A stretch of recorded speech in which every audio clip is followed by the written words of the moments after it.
শৃঙ্খলা ঘেরাও গো জন্মভূমি, জন্মভূমি, জন্মভূমি। ঢাকায় শ্রীসংঘের দীপালি সংঘ নামে একটি মহিলা শাখা ছিল। গোপনে তারা মেয়েদের বিপ্লবী সংগঠনে অন্তর্ভুক্ত করার কাজও করত।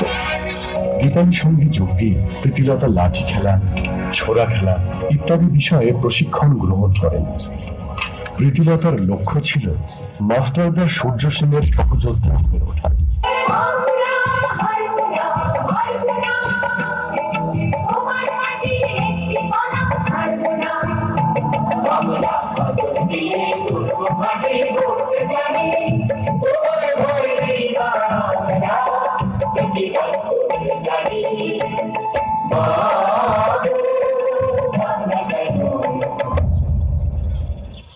মাস্টারদা, ও হলো প্রীতিলতা।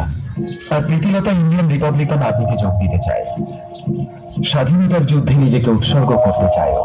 আমি তোমার কথা শুনেছি প্রীতিলতা, তোমার সাহস ও দেশের প্রতি ভালোবাসা দেখে আমি অভিভূত। আমাদের দেশের মেয়েরা ছেলেদের থেকে কোনো অংশে কম নয়। আগামী 24শে সেপ্টেম্বর